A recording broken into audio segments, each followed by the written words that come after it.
What's going on, everyone? Welcome to the Friday, December 27th edition of the Ship My Money Show. I'm your host, Adam Scherer. You can follow me on Twitter at ShipMyMoney DFS. Haven't done one of these shows in a while. Had the weird NBA schedule around the NBA Cup. Then you had the weird NBA schedule around Christmas. Just had other stuff going on. Hadn't done these shows, but had some time today, and we'll be getting back to doing these regularly starting next week. So I wanted to jump on and talk about tonight's 8-game slate. A lot of good contests tonight. You have the $2,500 Millie Maker on DraftKings. Good luck to anyone who is playing that. 555 Monster, 100K to first on FanDuel. $8, 100K to first on DraftKings. So a lot of good stuff to play tonight. And I'm going to take a look at how I'd be approaching the $8, 100K to first on DraftKings. I'm playing 50 lineups in that. So if it started right now, we'll take a look at what I would be playing. I will start off with the normal caveat that things will change between now and lock. As far as ownership goes, we're still waiting on some injury news, all of that. But also, just in these lineups that I built, there's already some stuff that I know is going to look different. We did get Indiana news right before, or as I was prepping for this show. So I updated my projections, but ownership and everything hasn't updated. Other sites, that drive ownership hadn't updated their projections. So, for example, I know TJ McConnell is showing up more for me now than I assume he will by the time we get to lock, when everyone else is projecting him the same way that I projected him. But I'll make sure to hit on those as I see them. So going to walk through, there are just kind of some interesting spots on this slate to talk about. So going to go game by game, looking at my player exposures, starting with the Knicks and the Orlando Magic. As usual, feel free to throw questions in chat as well. Anthony said, we needed you last night. You would have put us all onto Javon Carter. No, I would have probably put you on the Dallin Terry. That's the route that I went. I didn't play Horton Tucker, which was great. He was like 57% owned in the $200 free max. But I did play Terry in all three of my three max lineups, so it somehow ended up being even worse than Horton Tucker. Javon Carter was not anything that I got to, but would have been nice. So starting here with the Knicks, taking on the Orlando Magic. You can see I'm not really getting to much here from the Knicks. You have a fully healthy team. This is a pretty straightforward team to talk about. You are continuing to get a lot of minutes out of the starters. Jalen Brunson, Josh Hart, Mikal Bridges, OG Anunoby, Karl-Anthony Towns. Karl-Anthony Towns has dealt with foul trouble in the last few games. It didn't seem to really impact his playing time too much on Christmas Day. He only played about 30 minutes in that game. Victor Wembanyama was torching the Knicks. The Knicks played well down the stretch and just didn't have Towns on the floor. So Karl-Anthony Towns' minutes are kind of unusual lately. You did have a couple of games with significant foul trouble, and then in that last game did have some foul trouble, but also just the weird dynamic of Wemby having a ridiculous game, the Knicks kind of pulling away down the stretch without Towns on the floor. There is still a path to Towns playing massive minutes in this game, but from a median projection standpoint, expecting around 35 minutes from him or so, I think is a pretty good way to approach this. And on this particular slate where you have Jokic, where you have Wemby, it just makes him not look great. Also, you have Trace Jackson Davis with no Draymond Green, so there's some value at the position. Still a high ceiling, just because if he does avoid foul trouble and plays well, he can still play a ton of minutes. Also, it's been a trend all season long that if I play a lot of you and you have your worst game of the season, you're just bouncing back and having a huge game the next time out. He was my biggest stand on Christmas Day, which led to a horrible DFS day. So you do have all that working in his favor, but I'm still not getting to him. All that I have here is a little bit of Precious Achiuwa at 3,500. Power forward eligibility. He's playing all of the non-Karl-Anthony Towns minutes, and then he is playing some minutes alongside him as well. Should give you around 20 minutes here. Still nothing exciting to talk about with him. He just is a little bit cheap. But the Knicks in general, the starters at least, if you're getting to them here and there, it's fine. They all play a lot of minutes, but they're all also pretty much correctly priced. Pretty unappealing matchup against Orlando as well. So that is holding them back too. On the Orlando side, I haven't done a show since Mo Wagner got hurt, but there have been a couple of really interesting changes in Orlando's rotation that have come from that.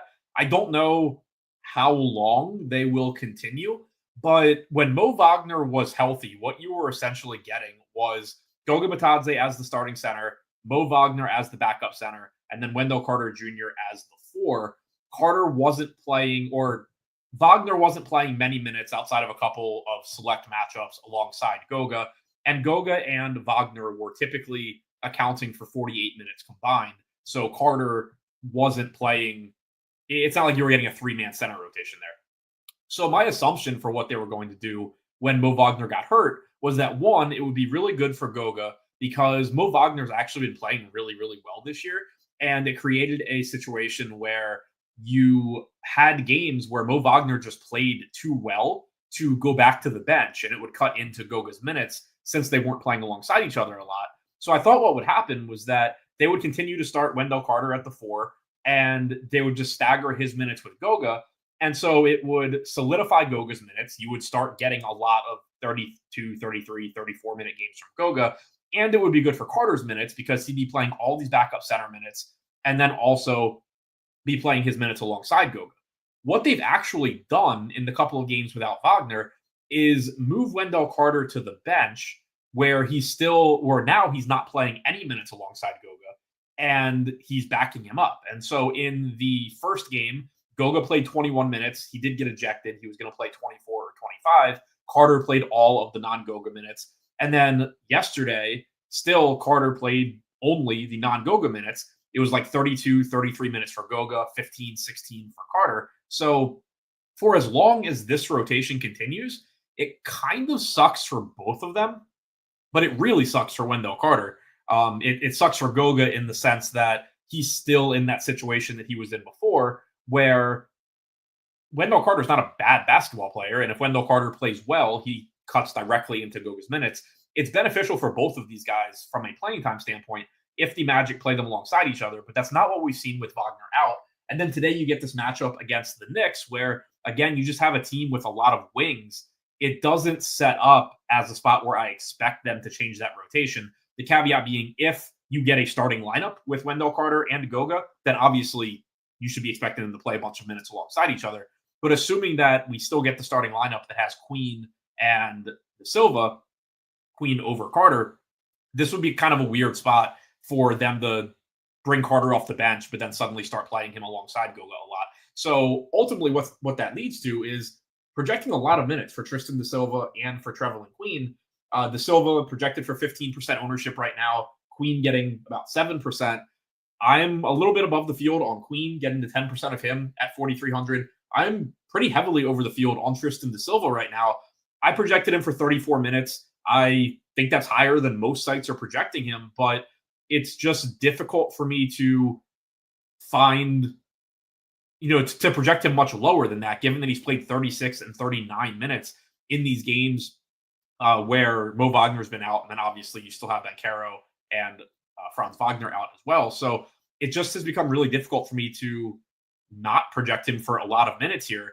And at only 15% ownership, it just makes him still show up a lot, even though he's not a great point per minute guy. It's still a pretty favorable price tag at 4,500 and modest ownership for the rotations that Orlando's been running lately. So I'm getting to a lot of him right now. Obviously could change as more value opens up. Howard just mentioned in chat that Cam Johnson is out, which is certainly going to open up more value from the Nets. We already had Ben Simmons out. So, maybe that starts to cut into Da Silva a bit. But I really wanted to highlight the rotations that Orlando's been running. You do have Gary Harris available tonight. The way I projected that is that I assume Harris plays like 12 minutes or something. I still have Cole Anthony playing around 12 minutes, Anthony Black playing low 20s. You could get a situation where Anthony doesn't really lose minutes. Harris plays more than I'm expecting. Maybe that cuts into Queen and Da Silva, but that's not really my expectation here. So I think that the Orlando rotations lately have been very beneficial for Da Silva and Queen. And as long as they continue to only give 48 minutes combined to Batadze and Carter, they're just shorthanded enough that I think you continue to see these guys play a lot as long as they're playing reasonably well. And of course, if they're not playing reasonably well, then your lineups probably weren't in contention anyway. As far as the rest of Orlando goes, I'm not getting to any of it. The field's not really getting to any of it. Jalen Suggs is up to 8K. Kentavious Caldwell-Pope should play 32 to 33 minutes, but not a great point per minute guy. So I'm mostly just interested in Da Silva and Queen. Goga's up to 6,800 as well. Even Wendell Carter Jr.'s price tag has somehow jumped despite a worse role. So really, those are the only two guys I'm seeing from Orlando. Not an overly exciting game in general. For Indiana, we do have a game here against Boston that has a lot of blowout risk, but you are also missing Andrew Nembhard here. So that does open up some minutes. And I mentioned this at the top of the show, but TJ McConnell showing up in 22% of my lineups right now, only projected for 2% ownership when I ran this stuff. That ownership projection probably jumps to like, I don't know, 8%, something like that. So I do think that my TJ McConnell probably comes down a bit. He has averaged about 2 minutes more per game in the games that he has played without Nembhard this year compared to when Nembhard is active. He's averaged about 19 minutes or so with Nembhard. He's averaged about 21 minutes without Nembhard. So it is a small bump for McConnell, but he is also $4,900. And, so it's not like he's super cheap, but he is a good point per minute guy. I think he's a better play without Nembhard than with him. I don't think he's somebody that I'm actually going to end up playing 20+% of the time once that ownership number adjusts. Benedict Mathurin, probably playing mid-30s here. If this game does end up going down to the wire, he's probably playing upper 30s. There are plenty of minutes available for him, but he is up to 6K, so I'm getting to him a little bit at about 8%. Getting a little bit of Pascal Siakam, a little bit of Halliburton, a little bit of $3,200 Jarris Walker. In addition to no Nembhard, you do not have Obi Toppin, which does have an impact on playing time here, obviously. The big impact, I think, is at the center position, where I am projecting Miles Turner for a couple more minutes than most of the sites that I've looked at. I'm seeing him projected around 30 minutes most places in the industry. I went to 32 and a half. Still didn't really get him into lineups, though, or didn't get him into lineups for me at all at 6,300. But I expect that you're getting 48 minutes combined now from Miles Turner and Thomas Bryant at center with no Obi Toppin. That does open the door, if this game's competitive, for Miles Turner to play a lot of minutes because they have no real reason to want to play Thomas Bryant a lot. And then now you're losing the other essentially backup center. So I went 32 and a half on Turner because, there is blowout risk here, and that is a bit higher than his average playing time. So I didn't want to go too crazy given the matchup, but Turner does have a high ceiling here. I'm still not getting him, but I did want to point out the playing time. You should get additional minutes for Jarris Walker at 3,200. My assumption is that Ben Shepherd starts, plays 25, 26 minutes. That still didn't get him into lineups, but at 3,200, I projected 20 minutes to Jarris Walker. He showed up a little bit, but that also could just completely fall out as more value opens up. On the other side of this one for Boston, you have a Q tag on Drew Holiday. You have a Q tag on Kristaps Porzingis. Those are both obviously big pieces of news. If one or both of those guys miss, if one of those guys misses, you're probably getting Horford in the starting lineup, regardless of which one it is. Peyton Pritchard plays more, regardless of which one it is. If Porzingis is out, it starts opening up minutes for like Luke Cornett/Keta as well. But for right now, I have them projected in. I'm still getting to Drew Holiday quite a bit. He's only projected for 8% ownership right now, which I think if he gets confirmed in, that ownership number probably comes up because he's only $4,700 here in a pretty good spot. I only projected him for 29 minutes, and I'm still getting him in like a quarter of my lineups. He's averaging about 29 minutes per game over his last 10. He does have the potential to play more minutes. We've seen games where he plays 33, 34. So I think he looks good, and I just think that ownership number probably comes up a little bit. If not, I assume that I have a good amount of him if he is in the lineup. Jason Tatum getting 29% ownership. I'm a little bit lower than the field, but I do think he looks good. I think the reason that I'm lower than the field at 9,900 is that I am getting to a lot of Jokic later on.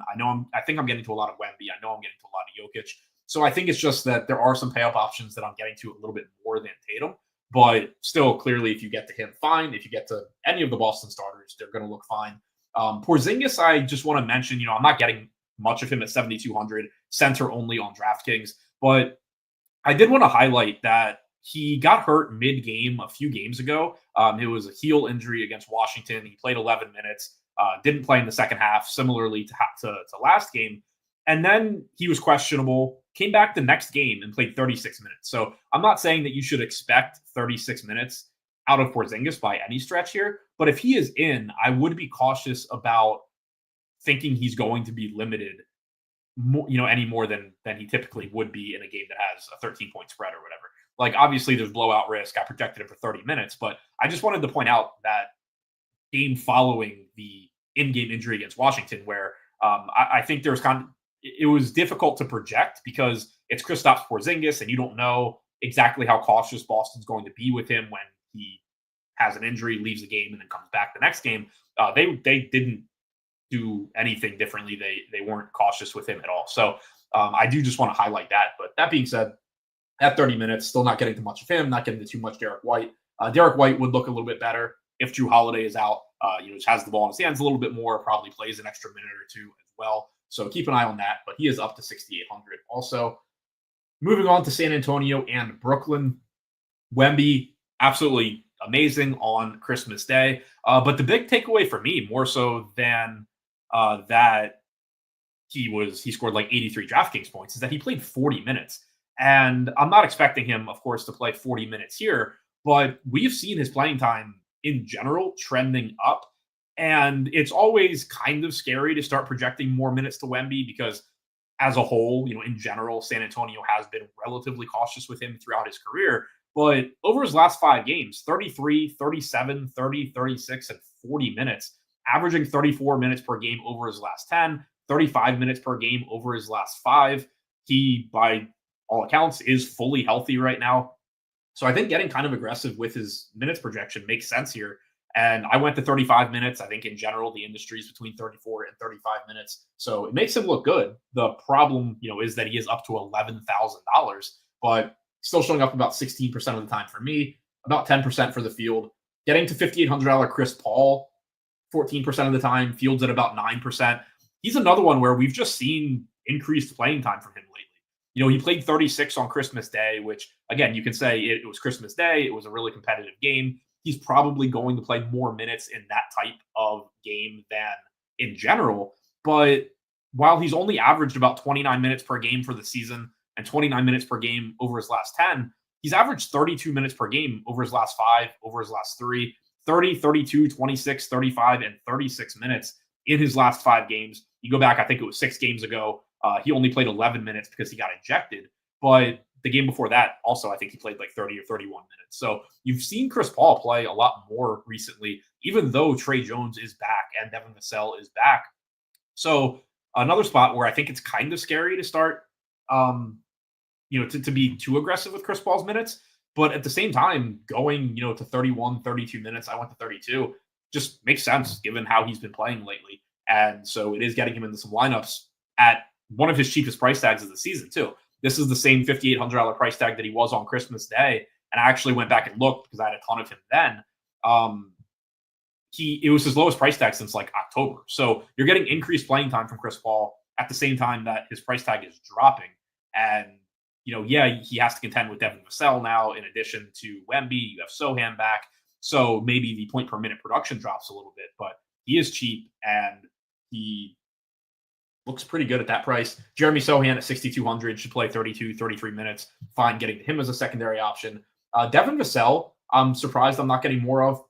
This might have to do with like the guys that I think are going under projected as far as ownership goes right now. Like if there is actually a 27-7 ownership discount from Devin Vassell to Drew Holiday, then I like playing a lot of a lot of Drew Holiday. And for example, I had a similar amount of Drew Holiday as the fields projected to have Devin Vassell, and then I had a similar amount of Devin Vassell as the fields projected for Drew Holiday. If that actually holds as far as ownership goes, I'm fine playing it like that. But I do think the ownership comes up a bit on Holiday and on McConnell, for example, and so that starts pushing me more to Devin Vassell. Same type of thing with $4,900 TJ McConnell. If he's actually going to get a 10-1 ownership discount to Vassell, then yeah, I would play a bunch of McConnell and give up some Vassell. But what's probably going to happen is that the ownership on those other two guys comes up. Vassell maybe comes down a little bit. And I start getting to more Vassell because he does look like a good value here at 5,200. Don't be discouraged by how the Christmas Day game went either. He was popular that day. He was pretty underwhelming, but he played 36 minutes in that game. That is the much, much bigger takeaway than the fact that he only produced 0.6 of a fantasy point per minute in that game. Devin Vassell is a solid fantasy producer. He's still cheap, and he's playing big minutes now in the starting lineup. Stephen Leibowitz said he thought, talking about Porzingis, that it was an ankle. Yeah, it was an ankle this time. I was just pointing it out that like 5 games ago, he had a different in-game injury, and the Celtics were not cautious whatsoever in the next game back. There was no Kristaps Porzingis playing 24 minutes or anything like that. So yeah, that hits on San Antonio here. Anthony said hard to expect the Nets to stay competitive here. Yeah, like obviously the spread probably moves a little bit with the Cam Johnson news. reloading that right now to see if it's up, but this game only had a 6-point spread. It's still San Antonio on the road. Yeah, I mean, it's a 7.5-point spread right now. So, like, yeah, it could get out of hand. But if you're projecting this game to, like, truly be a blowout, you're going to end up projecting most games to truly be blowouts. So I'm not overly concerned outside of, like, obviously, if it were a 1-point spread, you'd feel better about it. But it's not like the Spurs are exactly a great team here either. On the Brooklyn side, obviously, I have not run this with no Cam Johnson because that happened while I was on this show. Nick Claxton getting 30% ownership. I'm getting to 24% right now. He's only 5,300, and Ben Simmons being out is a benefit for Claxton. We'd seen Claxton play 30-plus minutes yesterday. Simmons played 30-plus minutes. So they have been playing them alongside each other. Obviously, they've been starting alongside each other. But when Ben Simmons is healthy, you do have the risk for Claxton of getting some lineups where, Simmons is out there and Claxton isn't to close, for example. With no Simmons, it does just kind of solidify Claxton's minutes a little bit more. I projected him for 29. I think I've seen like 28 to 30 across the industry. And I think that makes a lot of sense here. Does have a very difficult matchup, of course, going up against Wemby. Plenty of foul risk there. Plenty of, I guess, what we saw happen to Cat, where Wemby just makes him look horrible and he finds his way to the bench. But expecting around 30 minutes at 5,300 is going to make Claxton look pretty good. Obviously, don't play Cam Johnson. So we already need to see what Brooklyn's starting lineup is. Don't know who's going to start in place of Simmons. My guess was Jalen Wilson, but it could be pretty much anybody. Shake Milton's been playing the non-Ben Simmons minutes in general. My guess was that they continue to use him off the bench, but that he plays mid-20s in minutes, but he could end up starting. You have Dorian Finney-Smith questionable, and obviously if he's out, that opens up another spot. Now with no Cam Johnson, I assume you're going to get Noah Clowney in the starting lineup, which will, of course, make him look better. We've seen him playing a lot of minutes. So now if, like, Finney-Smith is out, I don't know. It's probably like Shake Milton, Keon Johnson. Maybe they start Tyrese Martin, but probably like Jalen Wilson, Noah Clowney, Claxton. There's going to be value on the Nets now because Cam Johnson being out not only does it open up minutes, it opens up a lot of usage as well. If Dorian Finney-Smith ends up being out, that's just opening up a ton of minutes. So the Nets are just going to look entirely different than they did when I ran this. There's not a whole lot I can say there other than we need a starting lineup. We need Dorian Finney-Smith's status. And as far as guys that are most likely to take on increased usage without Cam Johnson, like typically that's not going to be like Dorian Finney-Smith's game, but it would be something that you see from like Shake Milton. I'm pulling up now just to see who has the highest usage rates without Cam Thomas, Cameron Johnson, or Dennis Schroeder on the floor this year. You're obviously not going to have huge sample sizes, but 21% usage rate for Shake Milton in 144 minutes, 24% usage rate for Keon Johnson, 19.5% for Jalen Wilson, 20% for Tyrese Martin. Nobody's really been a super high usage guy. Zaire Williams is the highest at 26%, but he's out. So I would expect that you see Shake Milton, Keon Johnson with the ball in their hands a lot. Shake Milton has a 23% assist percentage. Keon Johnson only 12%, but he has that 24% usage rate. So I would think those two and Jalen Wilson are probably where you see the bulk of the usage go with Cam Johnson out. And then obviously more minutes are available for them as well. John C. said who's going to score for them, probably a few seconds behind me. But yeah, the answer is in part not nobody, because this team only has like a 100 implied total. But also of those 100, you're probably getting a lot of it from Milton, Wilson, and Keon Johnson. And then whatever putbacks, Nick Claxton and Day'Ron Sharpe can get. Sharpe will be a high usage guy when he's on the floor, but obviously you're not expecting him to play a ton of minutes here. Moving on to Memphis, where Jay Huff is questionable. Santi Aldama is out. Marcus Smart is still out as well. It's been the Zach Edey show lately, including a massive game yesterday. If Huff is back, that is a negative for Edey, but I also don't think it's that big of a negative. I think it's probably I think it's most likely that Huff just plays like one rotation and that Edey plays 25, 26 minutes, Clark plays 17, 18, Huff plays 6 or whatever. The next most likely thing, if Huff is back, I think would be that Edey still plays 25, 26, Clark plays, 13, 14, and Huff plays like 11 or 12, whatever. I think the least likely thing is that you get like 20 for Edey, 18 for Clark, 10 for Huff, just based on how Edey's been playing and the fact that he's played 25 plus minutes in like 5 straight games now, they seem to really, or 24 plus minutes in 5 straight games, they seem to be really turning the keys over to Zach Edey. So Zach Edey here at 5K, I do think looks fine. He's getting 13% ownership. I don't have a ton right now, but I do think that he's a good play. And if Huff ends up being out, I will probably give an extra minute to Edey as well. Good call in chat from Big Facts. I forgot about Reese Beekman. He is with the team now. I assume he's going to be in the rotation. He could get the start. Like, I don't know. In Simmons' place, it's the Nets. They can do whatever they want. But Beekman is somebody that should be in the rotation here. If he starts, obviously that's good for his playing time. If he doesn't, then it's probably pretty difficult to actually get to him outside of maybe like the largest field tournament, just hoping that you get some weird rotations. But definitely, somebody that if he is in the starting lineup is cheap and going to open up some value for you. But yeah, that is a body that is most likely going to be in the rotation tonight. Another guy that can handle the ball as well. So for Memphis here, No Santi Aldama is a little bit of an upgrade to Jaren Jackson Jr. He played a bunch of minutes last night, played like 32 minutes, probably would have played more had that game not been a blowout. Aldama only played 3 minutes in that game. And with Jaren Jackson, I talk about this a lot. One of my favorite spots to target in DFS that I think kind of goes overlooked is when somebody's more or less direct backup is out, because you don't necessarily think, like if John Morant is out, for example, you say, oh, there's more shots available for Jaren Jackson. Santi Aldama being out doesn't mean that there's more usage available for somebody like Jaren Jackson, but it does mean that there are more minutes available. And I still only projected 30 here, but generally he's playing 28, 29. I do think there's a path to him playing more than 30 here. Anthony said he played blowout run for some reason. He did kind of. He stayed in longer than I expected him to. I had a lot of him last night as well, so that was a pretty pleasant surprise. But at the same time, he still subbed out with 5 minutes to go and had played 32 minutes. So there is a path to him playing, I think, even more than 30 minutes here. If Huff ends up being out, I do think that is a slight benefit for Jackson too. Like I might get the 31 or 32 minutes as a projection if Huff is out, because Memphis is sneaky short today. This is a team that's been an absolute pain in the ass to project minutes for this season because they've just run really, really deep rotations. But Huff's been out, may or may not play today. He's questionable. We have Marcus Smart out, which, he's been out the last few games, but that's somebody that typically is playing 20 plus minutes when he's in. Aldama being out is really big because he averages around 24 minutes per game, but he's somebody that can play multiple positions. So he can he affects the playing time or the playing time range for a lot of the guys ahead of him, not only Jaren Jackson. So him being out is another big piece to fill.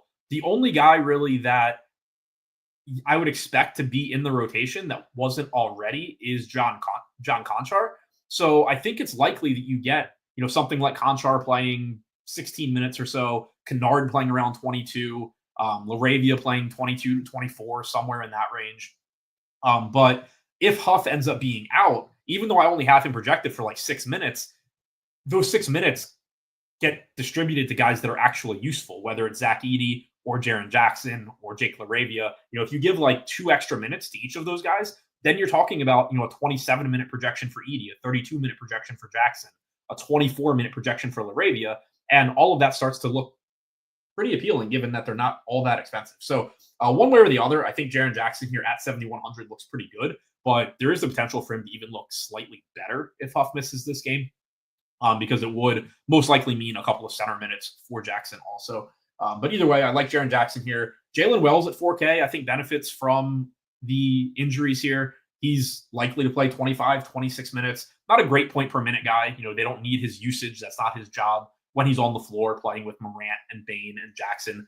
He's out there, for defensive reasons, but he is still only 4K and probably going to play plenty of minutes here. You do have ball dominant guys for him to defend on the Pels as well, with McCollum, with Murray, obviously Murphy, to some extent as well. But there are, plenty of guys that Jalen Wells can defend and kind of, be in that Marcus Smart role from a defensive standpoint. So I do like the lack of ownership and the positional eligibility for him, even though he's not the most exciting player to roster. Luke Kennard, 3,200, not getting any projected ownership right now, which is kind of surprising to me. Kennard is somebody that I do expect to step into a pretty sizable role here. He, over their last handful of games, and some of this is garbage time, like last night, but he played 24 and a half minutes last night, including garbage time, played about 8 minutes or so in the first half, but he can play multiple positions. He's clearly been ahead of John Conchar in the rotation. So my expectation is that you're getting low 20s from him at 3,200 with shooting guard, small forward eligibility. He is somebody that can contribute fantasy points as well. So I like him as a contrarian play. I'm getting to small amounts of Morant, Bane, Laravia, Clark. 4,100 Laravia I think is okay, but to me, I think I'd just rather play Kennard for 900 less right now, especially if he's going to be lower owned than Laravia. But I do think Laravia is fine. You could make the case that maybe instead of 22 apiece, I should have 24 minutes to Laravia and 20 to Kennard. Also, as I mentioned, if Huff is out, I think I probably give an extra minute or two to Laravia too. So I do think Laravia is a fine play. Saw a couple of people mention him in chat, but I do think Kennard's going a little bit overlooked here as well, just given that he can do a variety of things when he's on the floor, and there are more minutes available for him too. On the Pels side, we've seen this team getting healthier. Obviously, still no Zion, no Brandon Ingram. Jordan Hawkins is questionable for this one, which matters because Jordan Hawkins has actually been playing big minutes. He just can't seem to stay healthy. He played 25 minutes a couple of games ago. 34 minutes a couple of games ago. 21 the game before that. 17 last night in a blowout. Played 12 or 13 minutes in the first half. I think he's likely to play low to mid 20s if he's in. If he's out, you're going to see those minutes most likely redistributed to guys like Javonte Green, Brandon Boston. So if he's out, I don't think it necessarily makes anybody look really good. If he's in, as you can see, I'm still not really getting to him, or getting him at all. But from a rotational standpoint, it is just something to note. He is 4,700, so I think it's kind of tough to get to him on this slate. He is somebody that in general I like to roster because he just goes out there and chucks. But I'm not getting there today. I'm not getting to a lot of the Pels in general. Neither is the field. Basically, sub 10% ownership to everybody. I'm getting small amounts of Murray, Messi, Murphy, McCollum. None of their prices look great with everybody essentially healthy here. Messi has been playing big minutes lately, but again, center only 6,400. When you have a slate that has Wemby, that has Jokic, that has Jackson Davis, it's just going to be tough to get to a lot of these guys. So they are pieces that I think you mix into lineups to still have a player with a high ceiling at low ownership, but they're not guys that you're prioritizing, building around. Minnesota taking on Houston in Houston, only about a 1-point spread in this game, which is nice. Not getting to too much on the Minnesota side. Julius Randle, 7,100, getting 10% ownership. I'm getting to 12%. He has played big minutes the last couple of games. The playing time has been pretty volatile for him, but the thing that I have talked about with Minnesota a lot has mostly remained true in that you're getting around 96 minutes from Randle, Reed, and Gobert. They have changed their rotations a little bit lately to where Josh Minott is getting a couple of minutes. So, maybe Randle, Reed, Gobert combined for 94 in a competitive game instead of 96. But expecting 33 to 34 minutes on average for Randle just makes him look pretty decent here. Dante DiVincenzo is only 4% owned at 4K. He's been playing a little bit more than Nickeil Alexander-Walker lately. That can change any given game. But Alexander Walker is also questionable tonight. So that is something to keep in mind that maybe goes a little bit overlooked if he gets ruled out, because obviously he's not somebody that you are super excited to get to in DFS. But if he's out, it does probably open up a little bit more playing time for Mike Conley. It probably opens up a little bit more playing time for Jaden McDaniels, who we've seen him play, 35 minutes in recent games, but his playing time is kind of sporadic because, one, obviously if he gets in foul trouble, he loses minutes, but you do also get the games here and there where Nickeil Alexander-Walker is playing really well defensively. He cuts in the McDaniels minutes. So McDaniels looks marginally better if Alexander Walker is out. And then my guess is that Rob Dillingham gets added to the rotation. Not that I think you play him in DFS, but I would think that's where the rest of the minutes go. But if Alexander Walker is out, it does help to just solidify that playing time for DiVincenzo, Conley, and McDaniels, even if it's not going to make any of them look great. So I wanted to mention that. And then Naz Reid at 4,600, playing around 25 minutes per game. He is getting some ownership. I'm not really getting to him right now, but if that changes, I wouldn't be surprised. I do typically play a pretty good amount of him at this price. And I've said it a million times before, but he does benefit by being the backup at two positions, because if you get Gobert foul trouble, Reed plays more. If you get Randall foul trouble, Reed plays more. If you get Randall playing like shit, Reed plays more. If you get the Timberwolves, tired of Rudy Gobert not being able to catch entry passes, Reed plays more. If Reed gets hot, Reed plays more. So there are just so many ways for him to get onto the floor. And that 24 to 25 minute average is actually really, really volatile. Whereas a lot of times when you talk about backups, it's, he averages 15 minutes and he plays between 13 and 17 basically every game. For Naz Reid, it's like he averages 25 minutes and he plays between 22 and 30 every game, basically. So really, really volatile, good point per minute guy at 4,600. Would not be upset at all if I start getting a little bit more of him. The field's not really getting to much of anything else either. Anthony Edwards, pretty self-explanatory. If you get to him at low ownership, he obviously gives you a high ceiling. Rudy Gobert, 6K, I think kind of just a casualty of how many good centers there are on this slate, how many centers look like priorities to me. But if you do get to him, fine. 6K is a reasonable price tag. He does typically play, mid to upper 30s in minutes. McDaniels, Conley, like any of these guys coming in around 5% are fine. They just happen to not be in any of the 50 lineups that I have right now. On the Houston side, still no Dylan Brooks. Tari Eason is questionable. The Eason news does matter just because if he is out, you do probably add a couple minutes onto Amen Thompson's projection. You probably add a couple of minutes onto, or a minute or so, onto Jabari Smith.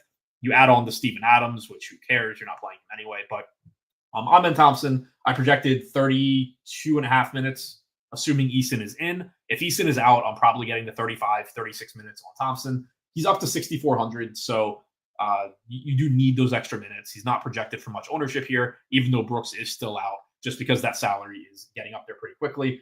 As you can see, I'm not getting too much of anything from Houston. Neither is the field. So this is another team where, you see this a lot on slates like this, where you have a couple of teams that are particularly shorthanded or underpriced. You have a essentially healthy Houston team missing Dylan Brooks, but he doesn't create his absence doesn't create a bunch of usage for anybody. It creates minutes for Amen Thompson, but that price is already adjusted. So Houston is basically a team where if you want to play sub 5% owned, Şengün, Van Vliet, Jalen Green, Amen Thompson, any of those guys have the ability to go get 40 plus fantasy points, but they're not super likely to succeed. They're not big priorities here. This game has a relatively low total as well. Before we move on to Cleveland and Denver, reminder to sign up for Endgame Syndicate using the link in the description below. That's the site that I started with Utica, Brick75, and Nerdy Tenor. Basically a DFS training site, a lot of evergreen videos from all of us talking about different things in DFS, how we approach things. We all approach things very, very differently. Nerdy programs a lot, very good programmer. We have an entire channel in Discord talking about how to use different programming languages better, how to solve issues that subscribers are running into with the models that they've tried to create, all that kind of stuff. Brick also very similar to Nerdy as far as a very math-heavy background. Yuta and I both, obviously, math important for us as well, but take a little bit more of a ball-knowing approach, for lack of a better phrase. My most recent video I just put up the other day was me just kind of going through how I was projecting minutes for a team that had a different rotation than they had recently.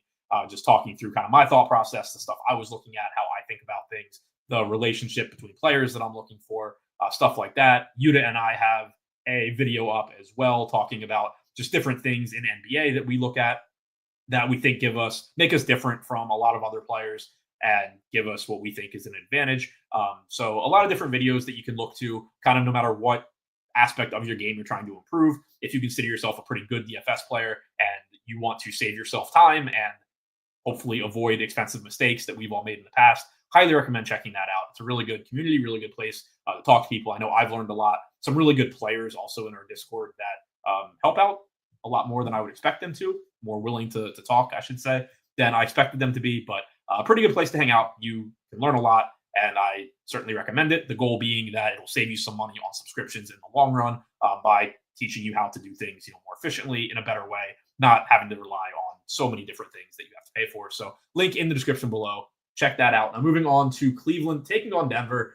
This is a really interesting spot for me with Cleveland. I'm not getting to a ton of them because they are still relatively expensive.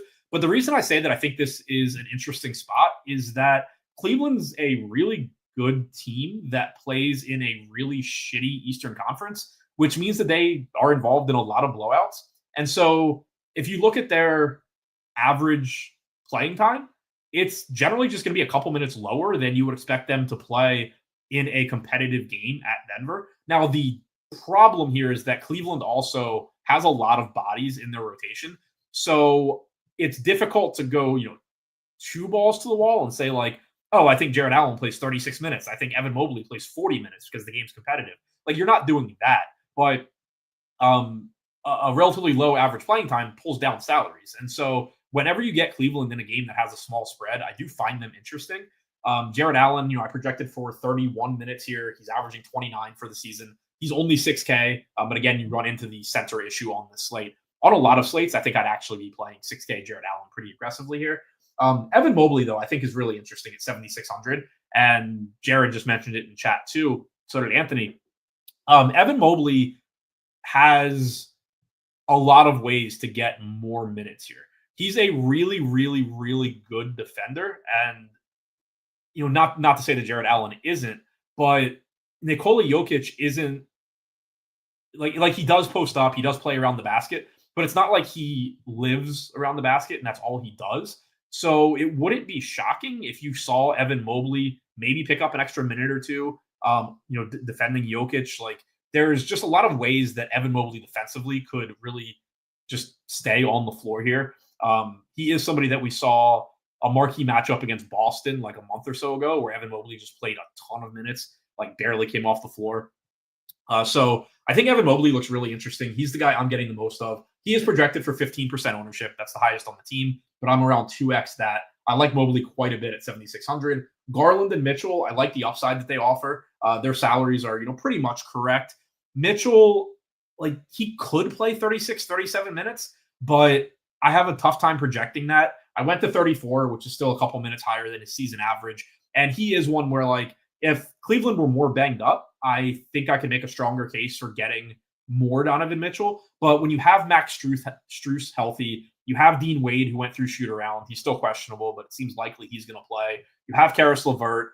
You have Merrill healthy. The big question for me from a rotation standpoint is whether or not Ty Jerome is in it. But from what we've seen from Cleveland, it seems likely that he's going to play at least a stint.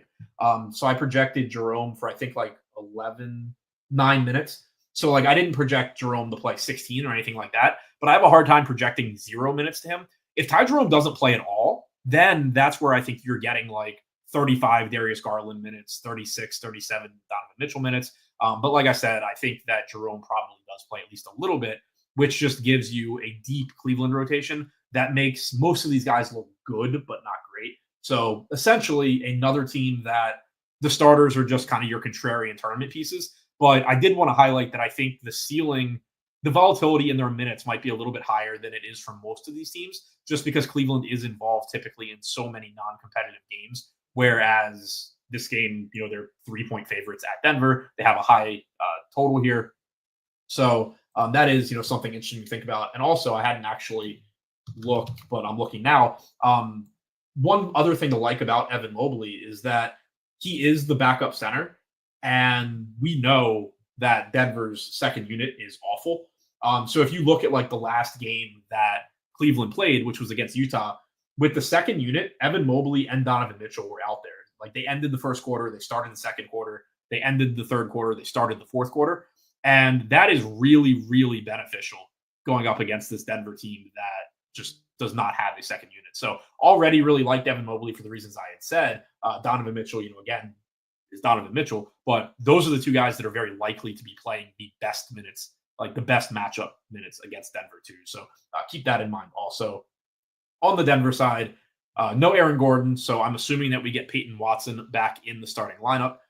Nikola Jokic showing up a lot for me, 27% projected ownership. I'm getting the 40%.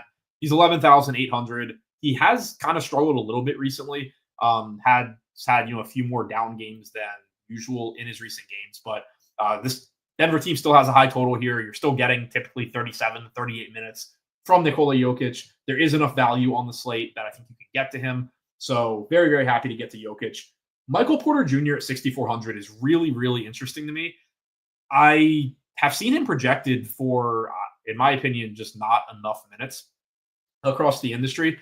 Michael Porter Jr.'s playing time in general had been down recently, but that's been in games where Denver has been healthy. Like if you go back and look at games that, so like he only played 30 minutes in the game that Jamal Murray missed on the 23rd.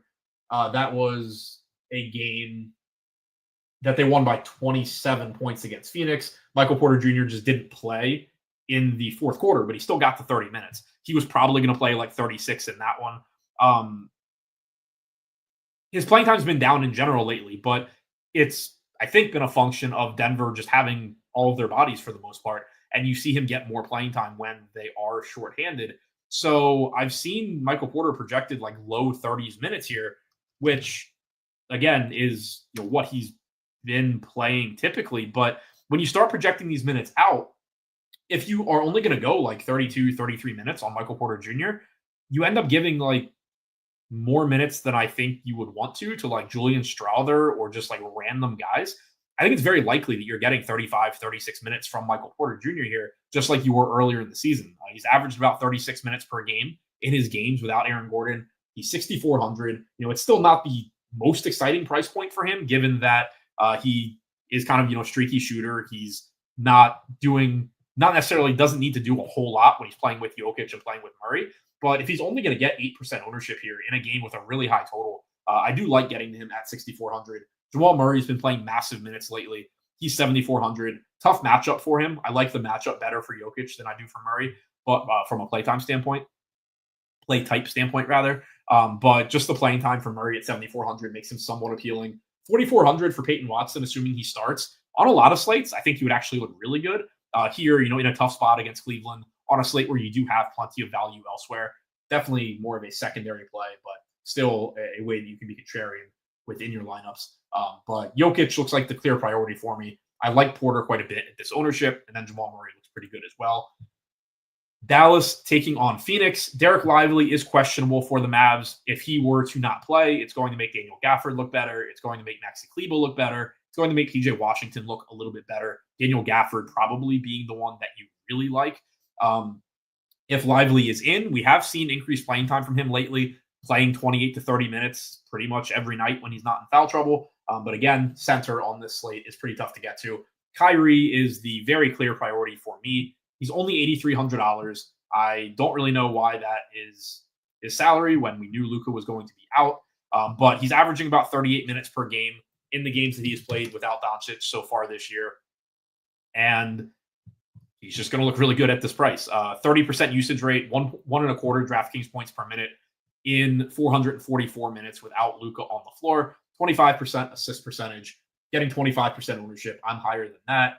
5,400 to Klay Thompson, shooting guard, small forward, probably playing around 28 minutes or so. I don't have a lot, but I do think he's perfectly fine if he lands in lineups here or there.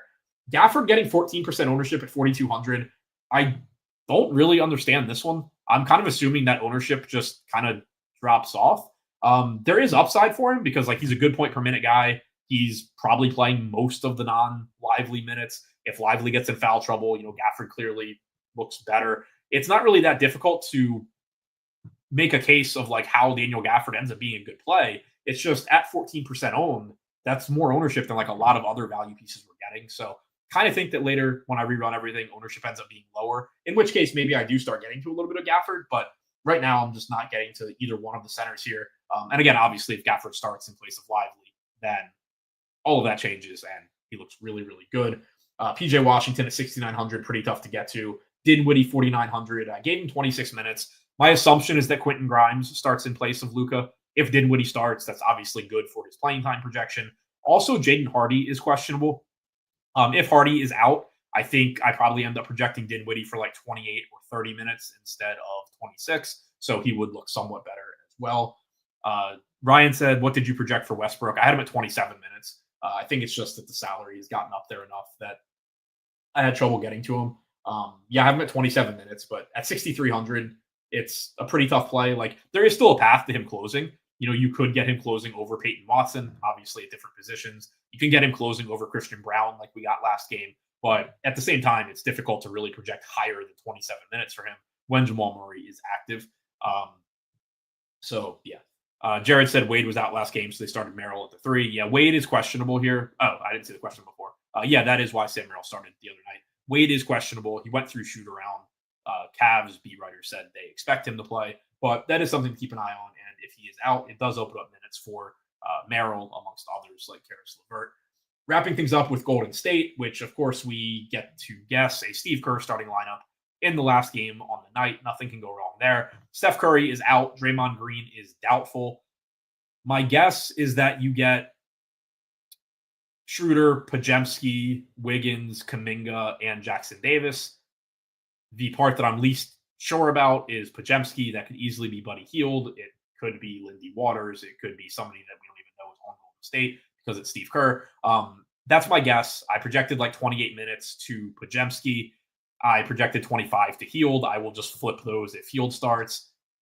If Waters starts, I'll project him for like 24 and take minutes away from everybody else. Golden State, though, is in a similar position to what I was just describing with Memphis, where they are missing just bodies, and it should make their rotation a little bit tighter. And also, Steve Kerr has actually been running a tighter rotation lately. You haven't seen Kyle Anderson in the rotation lately.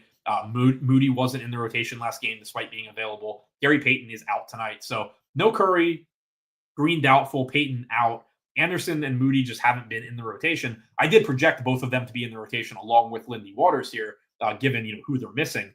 But we have seen Kerr kind of tighten things up a little bit here. I didn't give any minutes to Pat Spencer, whichever Spencer's on Golden State. But I did give minutes to Anderson. I did give minutes to Moody. Gave minutes to Waters. But this is a team that is going to look pretty good. I'm getting to a ton of Trace Jackson Davis here, which I assume is going to be terrible because I didn't play him any of the games that he did well. But with Draymond out, combined with the way that they've been using him, it seems like he's likely to play a lot. I went to 26 minutes here. We've seen that, in games that Draymond was in. But Kevon Looney has barely been playing. You've been seeing like sub 10 minutes from Kevon Looney. So even if you give him, 18, 20 minutes as the backup center, that's still leaving 26 minutes or so for Jackson Davis, even if you assume that Kuminga plays a couple minutes at the 5. With Draymond out, it just opens up those minutes that, combined with the fact that Jackson Davis just seemingly is playing his way into a bigger role and impressing Steve Kerr, then you take Draymond out, and it should make those minutes a little bit safer. Again, the caveat that Steve Kerr is a crazy person still applies, but 4,300 for Jackson Davis just looks good. And this is another spot where I don't totally get the ownership. Like an 18% ownership projection on Jackson Davis compared to 14% for Daniel Gafford. If Lively is in, they're not the same play. Jackson Davis should be a lot more popular than Gafford. So this is one where, like, let's say Lively is in and Gafford's ownership drops to like 4% and Jackson Davis jumps to like 40%. Then maybe I'm playing some Daniel Gafford instead of playing Jackson Davis. But for now, with the way that's projected, I'm getting to a lot of Jackson Davis. Big Facts said they might start Looney is what I'm concerned about. They did it recently against the Nuggets and the Rockets. Like, they could, but Looney's also just barely even been in the rotation. Jackson Davis has been playing well. You do have the matchup here with Zubats where, yeah, maybe they do go to Looney. Either way, I think Jackson Davis is going to play enough minutes that he's playable at 4,300. But if he does come off the bench, then obviously you should be not expecting him to play as many minutes.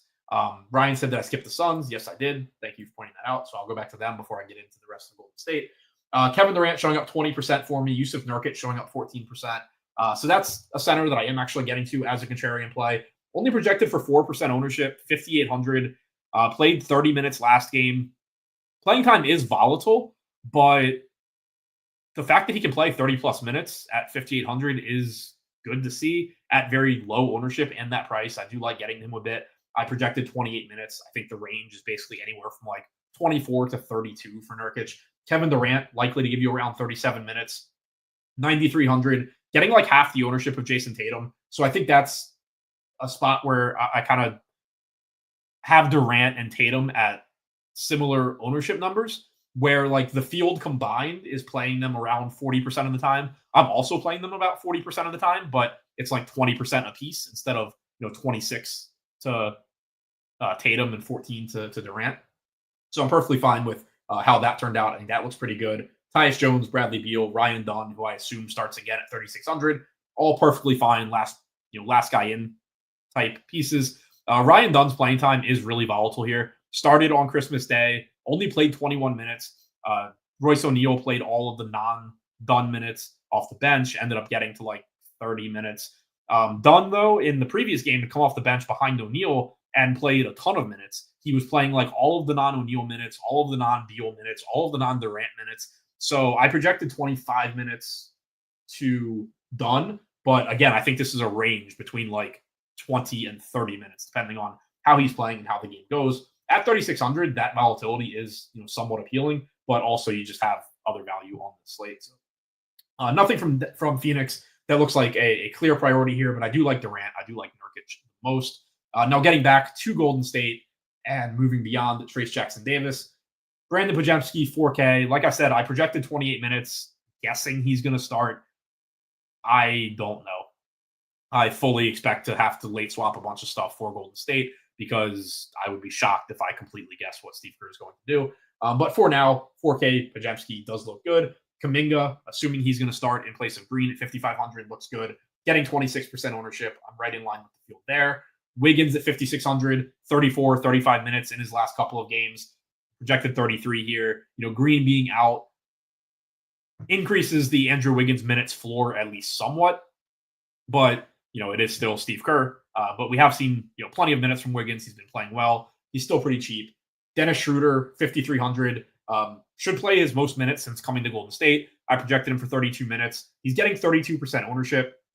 I think he's a good play. I have him projected for almost 6x his salary. It's really, I think, just an ownership thing where there are other players that are projected for a lot less ownership that I'm getting more of. So I will be interested to see kind of where this ownership ends up because, again, same kind of thing. Like if Jackson Davis, even though they're different positions and $1,000 price difference, you're going to be able to build a lot of similar lineups, like 2v2 type lineups where I can either play Schroeder and somebody, or I can drop Schroeder $1,000, increase, improve somewhere else in my lineup, and I'm saving a bunch of ownership. So like, I think the Jackson Davis 18% ownership, once that most likely increases, I think maybe I get to a little bit more Schroeder. Once that gap gets smaller, I think that's probably throwing it off a little bit.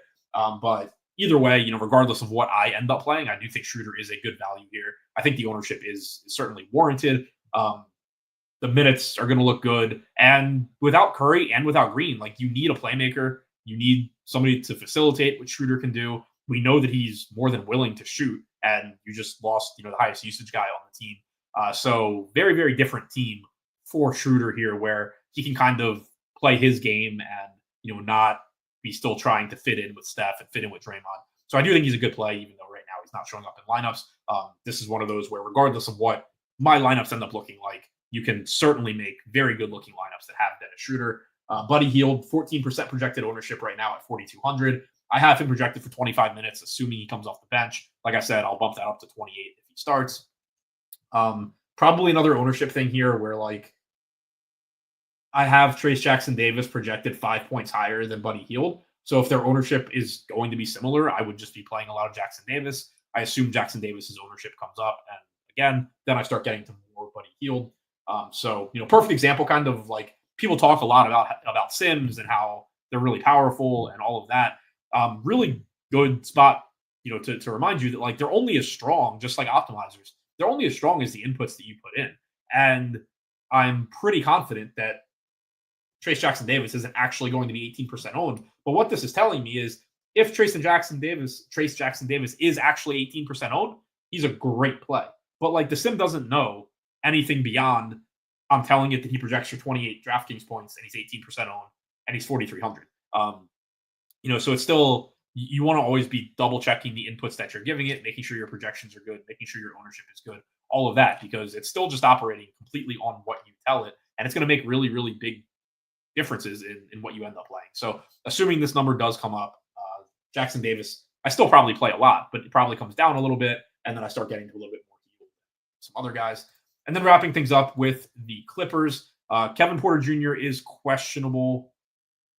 That is the only relevant Clippers news. Kawhi obviously still out. Man's still out. PJ Tucker still, I don't know, in Europe, wherever PJ Tucker is.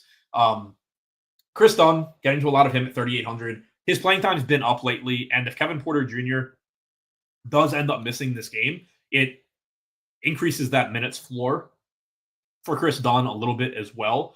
But over their recent games, 27, 33, 25, 24 minutes, and there have been some blowouts in there that probably cost Dunn some playing time as well. So at 3,800, he looks like a pretty good value. James Harden, secondary play at 9,400. Plenty of guys to pay up for on this slate. Harden does give you a high ceiling, but tough to prioritize. Kevin Porter Jr., 4,400 if he is in. Perfectly fine, last guy in. Probably playing around 22 minutes or so. Zubats, high upside center if you can get to him at 7,600. Likely to play a bunch of minutes. I projected 34, played like 39 in their most recent game. There is, a huge ceiling for him, but center just a position where I'm allocating a lot of ownership, like I said, to a few different guys. It just becomes difficult to get to Zubats. Norman Powell's playing huge minutes lately, but he is also up to $7,300. So he becomes difficult to prioritize. The Clippers just another team where outside of Chris Dunn as a value play, I think they're basically just, last guy in type pieces. Daya said must have 3 for cash. I don't know. I haven't built a cash lineup, and we are still waiting on a lot of moving pieces. I would normally try and guess at that, but I haven't even projected Brooklyn for Cam Johnson out. There's almost definitely going to be Brooklyn pieces in your cash lineup. So I don't want to guess at that because I haven't even tried to figure it out. Also, you need a Brooklyn starting lineup to be able to answer that. So, yeah.